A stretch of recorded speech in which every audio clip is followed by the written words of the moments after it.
What's up, family? You can't see me, but I'm over top of the camera, looking down on all the mere mortals of the world. No, I'm just playing. Welcome to In the Shed, everybody. And yeah, I'm excited about tonight. This is getting ready to be a lot of fun. I am here not alone, but I am with my brother and good friend, Matthew George. And so you will hear him on the bass guitar. And so, yeah, we're ready to have some fun as far as shedding. So tonight is going to be a shed around my tune called Behold the Star. It's a song that I wrote, I want to say maybe 2013, at the release or for an album that I was writing for Fruition at the time, a holiday release. So Behold the Star, the concept, even though it's an instrumental piece, is that it's about seeing the light in every person. It's about seeing the positive in each person, beholding the star in each person. And I was kind of playing off of the holiday narrative of the star and, you know, the whole story that goes with that, the Christmas story. So that's what this song is about musically, or that's what the music represents. So if you have never heard this song before, it's on that album. It's called A New Thought Jazz Christmas Volume 1 by Fruition, and you can check that out on my website, aaronhilltv.com. Also, if you like this tune and you're interested in the chart is actually in the description, and you can download it as well.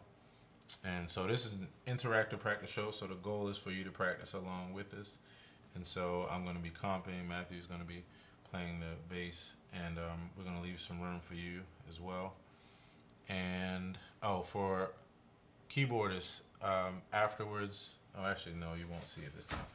I was going to say that under normal circumstances, afterwards I would actually release this same video again with the digital keyboard at the top, but I couldn't actually get that to work tonight, so you're just going to have to pick it all up from my hands. And if you're on YouTube watching this afterwards, you can slow down the video by hitting the little pinwheel, and you can slow down the video so that way you can hear it, everything at a slow pace, and see it so you can really see what I'm doing, and go ahead and grab whatever you feel is helpful to you. So, all right, we're going to jump on into this. I hope that you all enjoy. So I'll start it off with the...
So basically, that was in the key of B major. I probably should have mentioned that to you before we begin, but that was in the key of B major. And now we're going to do something that is one of my favorite activities. And I always mention this, but I can't mention it enough.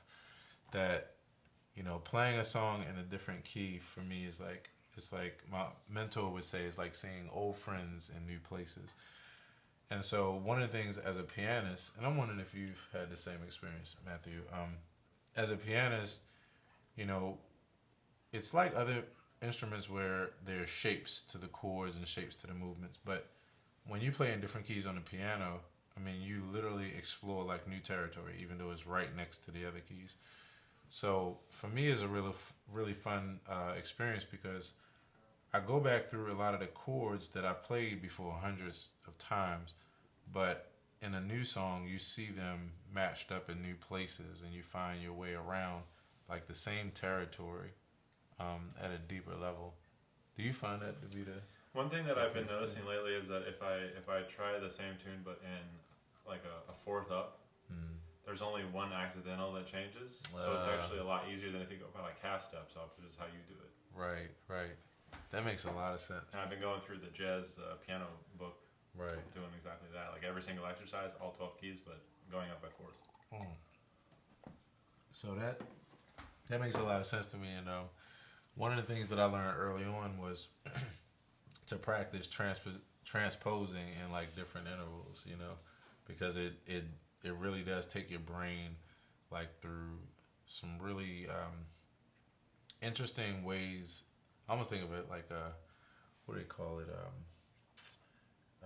Neural pathways, like you're blazing like new synapses. Yeah, as you go through it in different ways, because it is a different experience transposing in half steps versus a fourth or versus moving in thirds. You learn a lot.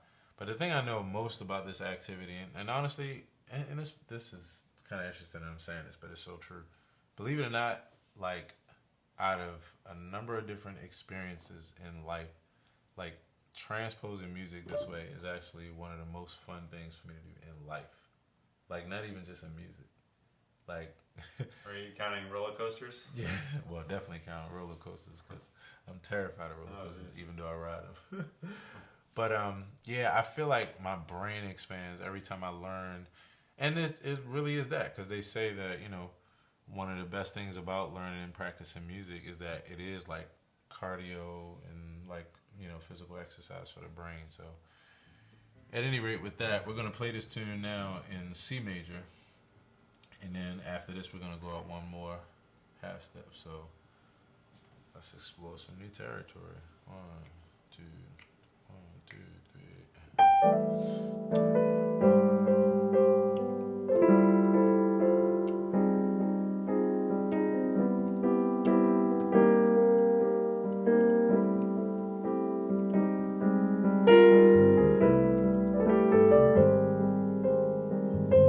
Like that change right there.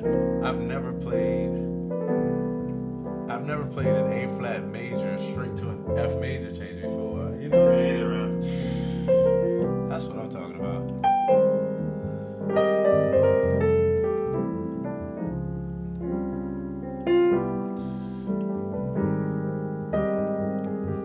See if I can get this melody.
doing that kind of stuff. Start seeing all these patterns.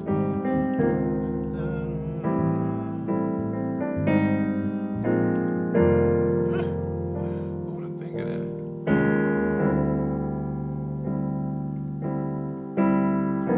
Who would think of that? That's your genius.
That C major.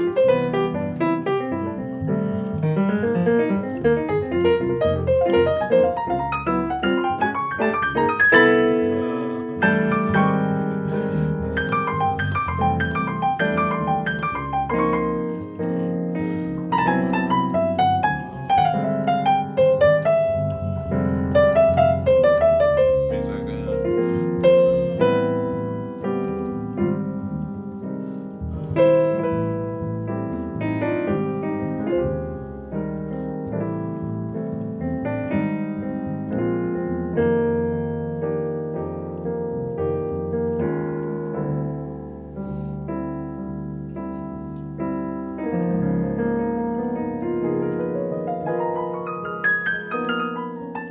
right, no. Yeah, man. Yeah. So let me ask you a question, man. From a bass perspective, especially because of the fact that, for those of you all that are watching that don't know, Matthew is also a pianist. In fact, you're a pianist first, right? Yeah. Yeah, so not also a pianist, he's a pianist first. And quite a damn good pianist, if I might say. Oh, too kind. But right now he's playing bass, and it's another instrument. That and the drums, he's actually been digging it hard on for a while. And man, I really appreciate you too, man, on bass. I really do. Oh, thanks. So I'm curious, since you play keys and now you play bass as well, going from key to key. I mean, I know from what I heard, it's easier on bass because you're just moving as far as shapes. But what would you say is the biggest difference when you switch from key to key? That it's not, you can't just have it on autopilot. Like your mind has to still be engaged. I think you got to be thinking about the intervals, I guess. Right. So the intervals kind of keep you engaged. That's the way I can keep on track. Mm-hmm. Is that like the biggest difference from key to key? Like, on piano, I mean, if we're playing, a C major, I mean, this is all flat, and then all of a sudden this whole contour shifts. So, is there anything like that on bass where it's a big difference from key to key, or is No, it? I don't think so. Yeah. So, what would you say, like with that? Why is it beneficial to practice? And is it beneficial to practice it in different keys on bass? And if so, why? I think so because it's probably beneficial to do it without using the book. Okay. Using the iRail Pro, just try to hear the changes and then play it. I think it's useful because it forces you to think in terms of intervals instead of the actual notes themselves. Gotcha. Yeah, because it's best when I don't even know what key I'm in. I just hear it, but I have to Right. know the tune quite well for that to work. Yeah, that makes sense. And I think I know this tune well enough. I'm gonna try it this time. I'm gonna try not looking. Okay. Except for when I solo, which I don't think it would be advisable for me not to. But even though looking at this, like when I'm soloing, it doesn't make me feel a whole lot better because Right. these are not normal changes. Right. And I'm glad you said that actually, because for me, that's actually one of the most productive aspects of this process. So I was gonna put up a quote earlier on Facebook, and I'll probably put it up later on or tomorrow, and it was based off of something I heard a couple years ago, but it was basically I was gonna say, and this is for musicians and artists, if when you're practicing, if you always sound good when you're practicing, then chances are you're not practicing, you're just jamming. Yeah. And one thing I heard a while back, which kind of goes along with that, is if you're just jamming, then you're not practicing, because what you want to do is you want to practice to your weakness. So to some degree, you should sound like you're learning. You should sound like shit at some point during your practice. I mean, what I think, and this is actually one of the reasons why even doing this particular type of experience is I guess you could say so deep for me, and why I so enjoy it, because it's like being the most vulnerable and naked, but actually being completely confident with it, at the same time, in front of the world. So for me, it's I'm making mistakes all the time, but I've learned it's almost like back to Kenny Warner, Effortless Mastery. Everything. So for those that have never heard this before, Kenny Warner is an author and a fabulous musician, fabulous piano player, and he wrote a book called Effortless Mastery, which is like a Zen book for music, and it kind of gets you in touch with your musical voice and sound and like a deeper aspect of music. And he has this exercise where you literally just take your hands and just touch anything. You allow them to play anything. And as you're doing that, you have to say to yourself, this is the most beautiful sound I've ever heard. And now that I'm studying all of this psychology stuff, bro, it makes all the sense in the world. So I did that exercise and I worked with that. And it really got to a point where there was like a crossover where I didn't judge myself in the same way anymore. Like I literally found beauty in all of those different choices that were just me floating around. And what I noticed is when I applied that to actually learning music, it allowed me to appreciate mistakes more and see them more as like just these interesting occurrences that could turn into opportunity, like if you took advantage of it. And so that has been like a long-term journey for me now, to the point where I kind of see myself as a person who recovers. Like I'm a cat who falls on his feet more so than somebody who executes well, and I actually like that better because it's like that whole thing come full circle. It's like I make a mistake, but my brain is so fast now to turn it into an idea that you can't tell the difference between whether it's a mistake or idea.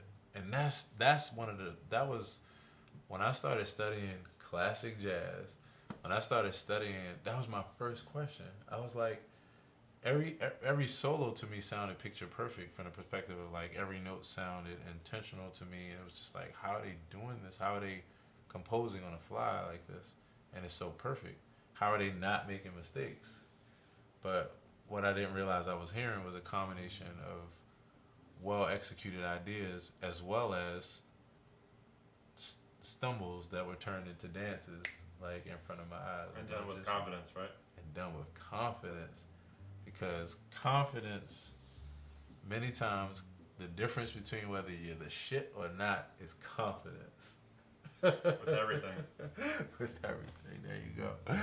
So, yeah. So anyway, with that, now we're getting ready to take it up another notch, because now we're getting ready to go into another key. And once again, like my mentor said, find some old friends in new places. One more thing before we change keys. You know, I was telling Matthew when we first got into this last key that when we did the C major, A flat major, and then we went from this A flat major to F major, I've never actually made that choice like that intentionally before in music. Like, you know, many times you go from A flat major to D flat major, you go from A flat major to F minor even, but not really that. So the cool thing I like about this, and this is for all the theory heads out there, and even people who aren't, like, this kind of shows you a little bit as to why this is so magical, I guess you could say. So in the midst of a chord, when you're moving from chord to chord, you have common tones, and then you have other tones that aren't part of the chord that you're going to. So from this A flat chord to this F major chord, there's two common tones. There's C and G. And then these other two tones, A flat and E flat, they slide up. So essentially, that's one of the things that makes chord changes really beautiful, because you have all of these chromatic motions. Yeah, you have, and some that don't move at all, some that aren't chromatic, they move at different intervals. Yeah, it's like a composition within a composition, you know, multi-parts. Yeah. So so that's one of the fun things about learning chords in new key, or learning how to use the same chords that you've been using in new keys. So anyway, with that, yeah, now we're gonna go, and now we're in the key of D major for all the musicians out there keeping up.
favorite sounds.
See, there's just so much. I just learned so much just now by just B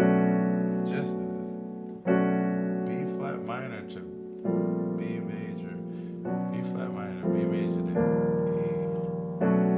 E, B flat C, G. Like, it's so funny literally saying this out loud. Like, I wrote the song, but I would never think of that in that key. Like, you know. But that just taught me so much. And again, one of my favorite aspects of this is like, I never feel like I'm a great executor.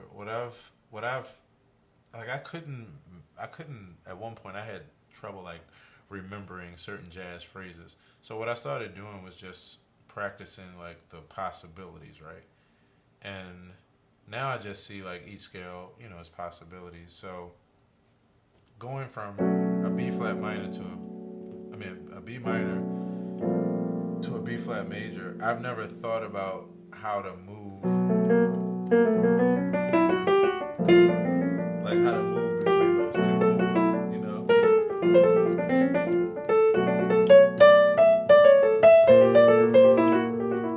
You know, and that to me, I think is probably, I would say, out of all of learning improvisation, that was like the pinnacle for me when I encountered that. Because all of a sudden I realized, like, wow, there's infinite possibilities. And you spend your whole life just learning how to make new choices, right? Going through those chords.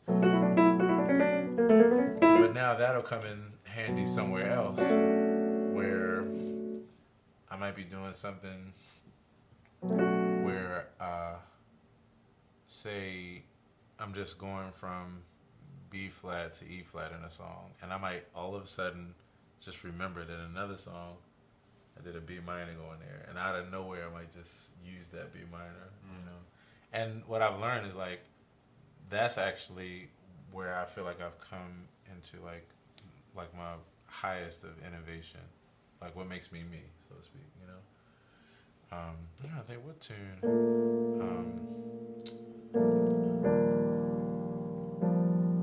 I can't even think of what. There's a million tunes that go 1 to 4. But what I look at is now I have a new option to go. And then all of a sudden you play that somewhere else in like some other situation and people are like, what the hell? Like, Unexpected. It's unexpected, you know. It's like, because it's taken out of this context as like a nugget and put somewhere else. Especially when you learn how, like I was saying, you learn simple things like, okay, how to move through it. So you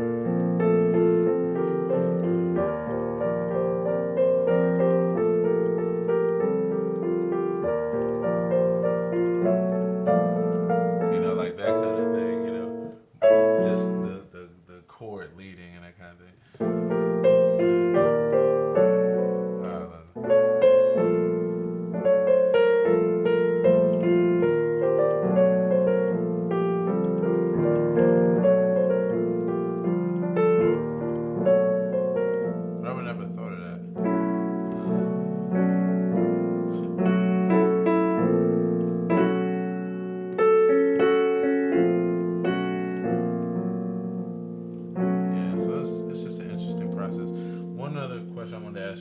Is like, I was trying to find out, you know, what you were saying before, or thinking through what you said before. So, not a whole lot changes from key to key.